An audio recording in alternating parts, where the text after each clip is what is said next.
This is TCS, the TechCentral Show, formerly TC Daily, and I'm Duncan McLeod. Now, we might have a new name for this show, but you can still find us at the same place on YouTube. It's at youtube.com/TechCentral. If you go there, hit the subscribe button and hit the bell icon, you will never miss another show from TechCentral. Now, we've got a great guest in the studio today. Tim Humphreys-Davies is CEO of Pinnacle, the IT distributor in the Alviva Holdings stable. Tim, it's great to see you. How are you doing? Good, thank you, Duncan. Nice to see you again. Thank you for having me. Pleasure. Thanks for coming through. Now, there's a lot happening at Alviva at the moment. The delisting, of course. There was the acquisition last year, I think it was, of Tarsus Technology Group. It could have been the year before, really. Year before, yeah. Year before. It was effective July 21, I think, wasn't it? 21. I'm not sure. Yeah. Time flies. It's 2023 now. So 2021, about 18 months ago. All this corporate action within Alviva, what's the impact on Pinnacle? Not much. I mean, it's pretty much business as usual. Each distribution company, the three, Access, Tarsus, Pinnacle, operate independently, separate balance sheets, separate management, separate board. There is a small degree of collaboration in the back office on certain services and what have you. And we obviously report into the same CFO and CEO of group. So not real impact to us. I mean, it's great to have Tarsus in the group, incredible company. They do have some amazing services that the group have made use of, not so much Pinnacle. It's great to have them on board. So no real impact to us. Delisting a little bit more. As you know, that on the 27th of January, the shareholders voted overwhelmingly to accept the offer. I think it was 93% and 94%. So that will then now move forward to the effective date of 7 March. It doesn't affect Pinnacle or its staff or stakeholders in any shape, way or form in terms of business as usual, but just obviously the visibility of Pinnacle and the distribution cluster obviously won't be there from a reporting point of view. Yeah. Okay, so that's all going to be happening in the coming weeks. Correct, yeah. How's business out there at the moment? We're sitting in load shedding, constant load shedding it seems now, and we saw the numbers from the South African Reserve Bank earlier this week saying that at stage 6, it's costing the South African economy 899 million rand a day. How is business out there in the IT distribution market?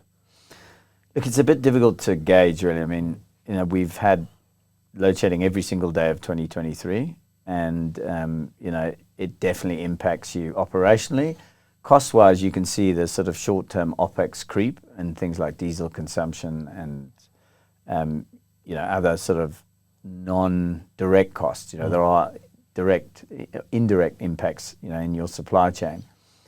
From a demand point of view, I don't know if it's load shedding or the downturn or the the normalization of supply in the last sort of in the end user compute space. So there are some sectors that have definitely contracted. So end user compute in terms of volumes in the last 2 quarters have definitely contracted somewhere between 15 and 20%. You can see that in the IDC numbers, and we see that. So AWSP, average selling prices have crept because obviously there's a sort of deterioration of the rand. So it's a bit difficult to gauge the revenue, but the definitely the unit quantities contracted. But having said that, then there are other areas like we've seen a resurgence in infrastructure spend, where people have returned to the office. I think what load shedding has done, it's obviously a catalyst for certain things. Battery spend, inverter spend. Pinnacle's not really in that space, so we haven't seen that. But provision of UPSs, you also see replacement of load-shedded equipment. Pretty prevalent, when you don't wish that on anyone. But there is a it's a catalyst for some spend. But what we have seen in retail, and speaking to the big retailers, the traditional brick and mortars, is that they've seen spend basically go into what they call home improvement, generators, So you've definitely seen, I think the biggest contraction is in the retail space. So that would then say there's definitely an impact on the economy. There's no doubt about it. I mean, and then supply chains are just probably less reliable. I mean, you can just drive onto the road and see yourself. Now, if you're a supply chain or last mile delivery, freight forwarders, Transnet, I think people underestimate the impact that that's had. Even in the IT space? Yeah, the unreliability of ports. You get a lot of fluid ETAs, moving, which can constrain effective supply, and then suddenly your revenue drops. You think you're going to drop, a deal, and the ship doesn't clear. Right. So it can be a bit frustrating. Having said all of that, the sentiment that we get is, South Africans are resilient. They can make a plan. Yeah, there's no choice. And I think particularly the IT sector is used to so many shocks. I wouldn't say it's shock-proof. And particularly at Pinnacle, we've always sort of encouraged this culture of anti-fragility, as we call it. See it as an opportunity rather than a threat. But overall, I don't know if you saw this morning, the SARS commissioner was very concerned about the tax revenue. And that's really a kind of bellwether. It's hurting. It's hurting, So some of these factors are unique to South Africa, particularly the stuff driven by load shedding. But of course, this is a global industry as well, and the global trends manifest themselves in the South African market too. We've just seen probably one of, if not the worst, quarters for PC sales in history. I think they were down something like 40% in that region. What's that? What are we seeing here in South Africa? Are we seeing a similar sort of drop? I don't think 40. The contraction last quarter was 21%. I think that was the number. Yeah. So not locally. as bad. Locally. Yeah. In sell-in, sell-out, we don't have visibility of. But if you look at some of the, sort of the retail numbers, which we can see, then you might want to call it a bloodbath. Really? Yeah. Okay, so it's the consumer. So the consumer's constrained. Is this just a factor of consumers having spent money on new hardware during the pandemic because they had to work from home, et cetera, and now they've got those computers, so they're not spending anymore? I think it's a combination of factors, Duncan. So if you look, supply chain was constrained pretty much as we hit COVID or prior to that, with the Intel getting their production cycle out of sync, and then obviously huge demand for end user compute at home, and the constraint in supply often precipitates more demand. If you feel like you can't get something, then you want to go out and get it.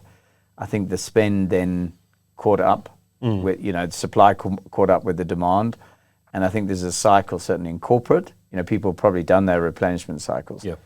In the small, medium enterprise and end user space, I think inflation's a factor that people are not. Inflation creeps, it reduces your capacity for spend.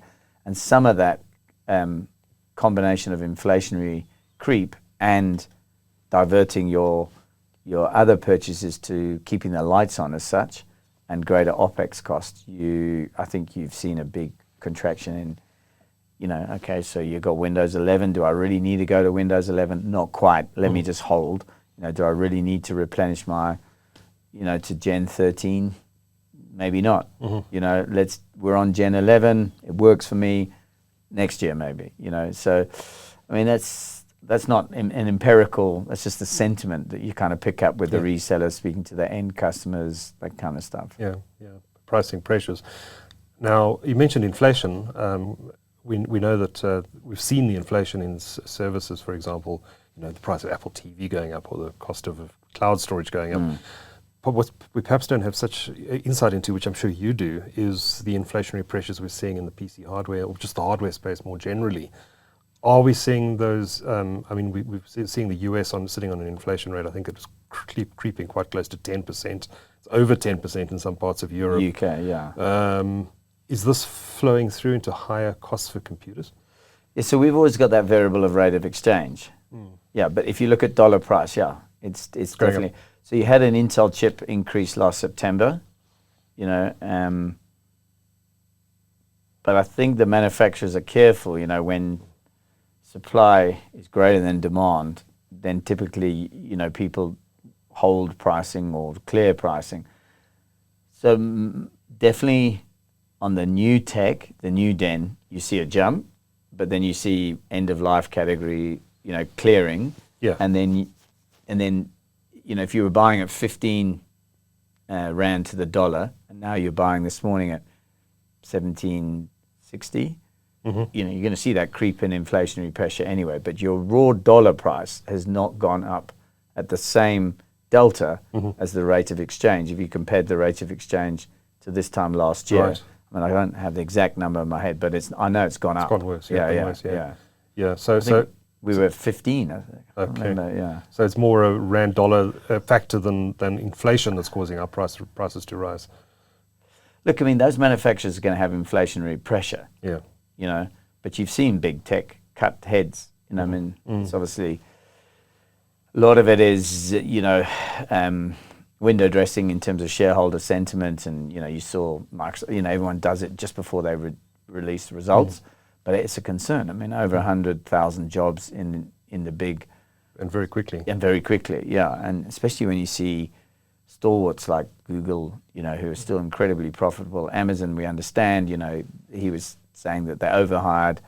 Microsoft, yeah, so those inflationary pressures on the input costs on manufacturing, they have to offset them with some OPEX costs that you can control. So you definitely see that, yeah.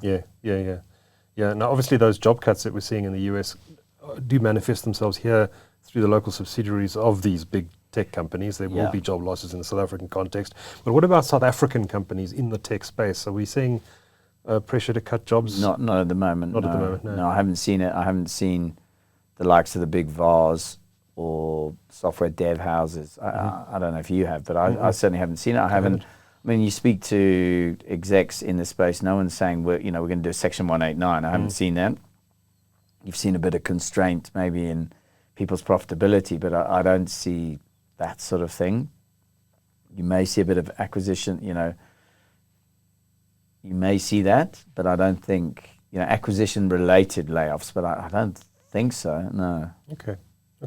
Yeah, no, I'm not hearing anything either, so no. it doesn't seem to be translating into... I think you'll see some head cuts in some vendors in Southern Africa, or some, Yeah. you know, some contractions in maybe where we report into in the sort of EMEA type regions. Could be. Yeah. So we spoke about the supply chain and the constraints we saw in the supply chain during the COVID period. Is that completely resolved now, or are there still supply chain constraints? Pretty much. in some Still areas? some constraints in the networking kit. Networking. Yeah. You know, you mentioned earlier, you know, there's been a contraction, but the bubbles, well, not bubbles, you know, peaks of good spend, you know, like, so networking and outdoor wireless and that kind of stuff, you still see big spend or big demand. It's kind of normalizing now, but, you know, the big players, you know, the Ciscos and the lead times were long, and they are getting better, but you still see pockets of constraint. Yeah. There was a huge constraint in the GPU market, Yes, graphics yeah, market. yeah. That's gone now. That's gone, yeah. No, NVIDIA's on top of its game. NVIDIA, from a vendor perspective, I mean, they're just a phenomenal, you know, that's an engine. I don't know if you've seen their market cap. It's massive. It's just massive, yeah. Bigger than twice the size of Intel, I think. Yeah, that's right. Or Yeah. three times the size. But it's not, you know, it's not their GPU, you know, it's their kind of in data center capability, which, you know, I mean, I know we're going to talk about AI now, but, you know, that's where the spend's obviously going to happen, and I think NVIDIA is poised to really capitalize on that. So no, we don't see NVIDIA constraint in the sort of, you know, GPU plug-in gaming cards. No, none. In fact, availability, you know. What did all these shortages mean for distributors in the channel more broadly? Was there more margin during that period? Were you able to lift margin, lift prices? Or? I think you got to be extremely careful in distribution not to be seen as predatory. Right. You know, you've got a responsibility to stakeholders, primarily shareholders, to drive profitability. But you've also got a responsibility to your stakeholders and your reseller base and your suppliers. You know, so... And they'll remember you if you report. Correct, yeah. I mean, some of it's emotive. Some of that pricing we couldn't control. But no, we didn't say, look, you know, our normal cost is $300, now it's $330. We were making a margin of X, and now we're going to go X plus 2. No, right. Because, no, we didn't. And I don't think that, I think the resellers, that's just not in our... I don't think predatory or opportunistic profit making is in our value system, to be honest. Well, I can tell you it's not. It's not, yeah. No, it's not. No. Tim, let's talk a little bit about the consolidation that's happening in the market. We mentioned the acquisition of Tarsus 2 years ago, not last year. Yeah. And there's the delisting, of course, of Alviva happening. There has been quite a lot of consolidation in recent years in the sector. What do you make of this consolidation and these acquisitions, including the Tarsus acquisition? What does it mean for the industry, and what does it say about the current state of the industry? From a distribution perspective? Correct. Yeah. Look, I think it's a mature industry, so you see that in many, many different sectors. You know, you have a increase in the barriers to entry because it's very capital intense. So then you get a consolidation of the players, you know, and it's not an incredibly, you know, there's not these amazing returns in distribution, but if you get all your metrics right, you know, you can output a good return on equity, which is really what we drive.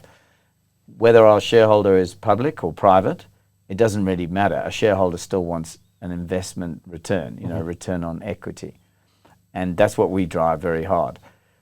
The consolidation within one, you know, group doesn't mean that each one of those three distribution companies can make more money. You know, they're still independent competitors. Yes.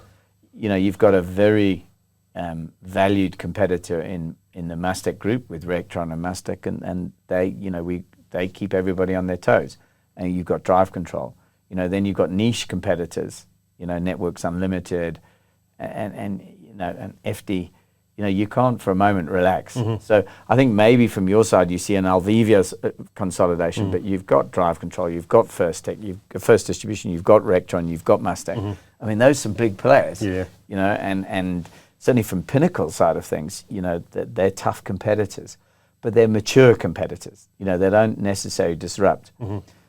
I think we've spoken before, Duncan. You know, there's always that question, you know, perennial question: do you see an overseas player coming in? And I mentioned about barriers to entry. There are certain South African unique factors that perhaps will prevent a global, you know, we saw Ingram Micro years ago with their association with Tarsus.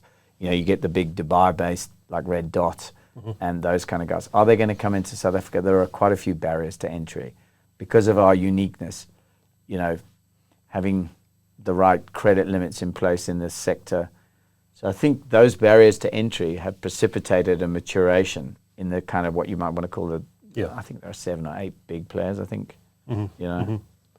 So you've got 3 big players in Alviva: Pinnacle, Axis, and now Tarsus. Which are all run, as you mentioned, independently with their own management team, etc., etc. Those are 3 separate cost bases you have within the Alviva stable. Does it not make sense at some point, possibly, to merge these 3 businesses into one, or is that asking for trouble? I think it's got to be careful. So I think that was the question from the stakeholders. You know, will you see some consolidation? And I know you had Pierre on here. Yes, we did. You know, some time ago. So I think his view, my view, Craig's view, Gary's view. You know, Craig, the CEO of Axis, Gary, the CEO of Tarsus, is very much no. And it's not. It doesn't always come down to cost, Duncan. There are different go-to-markets in each one of the 3 companies, and there are different cultures. And I think sometimes people underplay the cultural, you know, factor.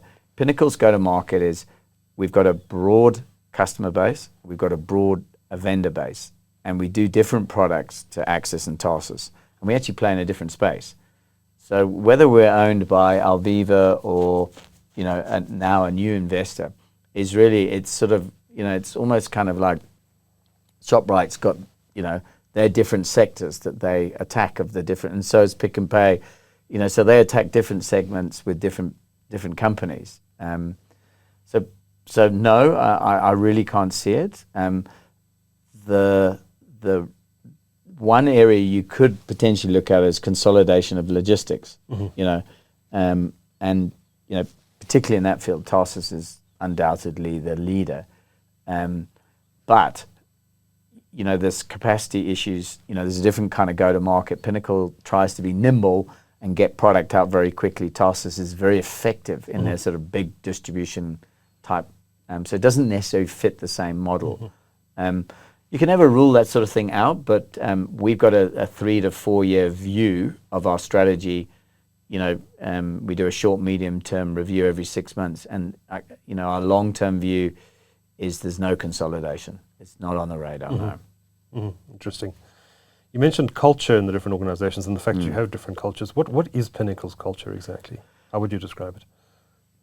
Delivering the exceptional is our, it's like our brand essence, and that statement, taps into a lot of different elements of service, being dynamic, honest, ethics, our value system. We try and we do live our values, and we've got 5 core values which sort of link into that. There's a whole sort of bullseye that we try and follow. In a nutshell, it's about delivering the exceptional on every level: product, technical services, service itself, financial capability, delivery, giving relief to our customers, and doing everything in a very entrepreneurial sort of way, but almost like a small business mentality in a large business framework. And that culture is getting things done. Get it done, look after the customer first. But we've got the stakeholders of shareholder, staff, and supplier. So respecting all of those stakeholders through a value-based business approach is really our ethos. When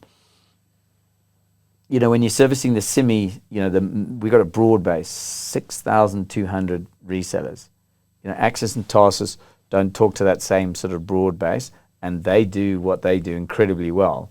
And it's sort of naturally morphed that way, that they service different sectors. So that requires a different cultural, impact. I can't really comment on their cultures, but I know it is different. Sure. Do you work closely with the guys from Axis and Tarsus, or do you collaborate when there are industry issues that need resolving? Do you really compete with them? Compete, yeah. You compete. Yeah. They're competitors. Oh, yes. Even though they're in the same company. Oh, yes. Okay. Yeah, most definitely. Yeah. The whole Bidvest model. Bidvest had many companies that would compete with each other. Yeah. No, very much so. You couldn't say that you compete with one particular player. So, for example, in the end user compute space from a I don't like to call it tier 2, but South African brand, Misa and Proline. Then we compete head on with Mastec. Right. And we compete head on with Mastec and Lenovo, but they don't have HP or Dell. Then we compete head on with Tarsus and HP and Lenovo and Dell. Axis has complementary products, so we both do Logitech, we both do Nutanix, but they have Cisco, we have Huawei. So in that space, Axis is probably our biggest competitor. Okay. But in other spaces, First Distribution is our biggest. In our specialist enterprise space, then Networks Unlimited, is maybe a bit more of a competitor, because we play in our infrastructure space, you get a different competitor. So, do we collaborate? To answer the second part of your question, I think there's always a degree of collaboration within any industry, on industry-wide issues, standards, your approach to credit. So there is collaboration. Yeah, I must say that the distribution industry is an absolute pleasure to be in with your competitors. There's a warm personal relationship from most of the execs to each other. There's no rancor or like behind the CEO from Mastec, he's a super guy, and we've got a warm relationship. Same with Spencer from Rectron, because you often go on vendor events with that, and there's a collaboration spirit. If Rectron suddenly needs some stock from us, we're not going to deny them that. We all buy from each other to fulfill the needs of our customers. Makes sense. No, it's a nice industry, right? And I really mean that. It's good. Yeah, it's healthy. It's healthy, yeah, and that's healthy for business. Yeah. Tim, before I let you go, let's talk a bit about what's coming down the pike. I don't know why that term came into my head, very American. Coming down the road in 2023, you wanted to chat a little bit about AI and the impact of that on the channel. But what are some of the big trends you're seeing this year? So I think AI is very top of mind now. ChatGPT is just, on a personal level, it fascinates me. Have you played with it? Yes, yeah, I got a lot. Yeah, I'm not as technical perhaps as I should be, but it fascinates me. Like I love reading, and I'm sure you read Business Day every day. There's a very clever lady there. She's got a double-barreled surname. She, and then there was another guy, and they only disclosed at the end of the article it was written by GPT, Right. and that just fascinates me. So we started. Terrifies me. It terrifies me. And from your space, it must be pretty terrifying. But is it terrifying, or is it not, or was it an opportunity? You know, so. Okay, so from a channel distribution point of view, what are the applications, not just from a human evolution point of view? From a human evolution point of view, it's fascinating, okay? From an efficiency and an automation, and that very much talks to the digital transformation journey that we embarked on probably 5 years ago. We try to automate and digitize every single process in our business, and to a degree, we've been reasonably successful, not where we want to be, but if you look at our e-commerce platform on the Adobe Magento 2 platform, we want and we feel that we should be offering a total turnkey solution on that platform for our resellers to do everything there. Chat GPT, AI-based, ask and give the answers is the future. So we see that application from a service level and the team, we've got quite a big team in that space, the digital guys, they're super excited about it. I'm personally very excited about it. Then you look at that, what impact that's going to have on the supply and the demand. It's compute, it's power. So we're an NVIDIA distributor. We were a distributor of Mellanox. NVIDIA acquired Mellanox. We became an NVIDIA distributor. I think we're positioned very nicely in that space. So AI definitely. I'm sure you saw yesterday that Google released Bard. Bard, yes. Yeah. I don't know if you've played with it. I mean, there was nothing there. It was just a blog. It's Microsoft, Google trying to one-up each other. Yeah, of course. Yeah. You know, so Microsoft's $10 billion investment in OpenAI, fantastic. You know, good for us. What does it mean for us as a space? People are going to spend more on compute, and then they're going to spend more on storage, and then it's high I/O speeds that are required in those data centers, and it just continually means that there's need. So very exciting there. Obviously, networking. You know, line of sight and multiple. I mean, you see this diversified workforce that requires infrastructure. So South Africa continuing to spend money on security and all the various enhancements, you know, face recognition, all that kind of stuff. That's very much where spend is. Cyber, obviously, huge spend in there.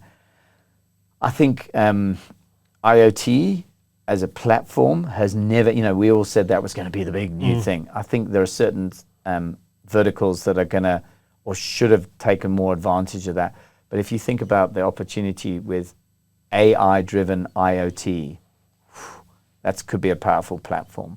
And I think as you're going to see AI sort of infiltrate these different platforms, then perhaps it makes them more relevant. So I think IoT and AI, gosh, we're always talking an acronym. So if you're not in tech and you're listening to this, you think, oh, what's he talking about? But I think that's going to be, and you know, I think there's going to be good opportunities there.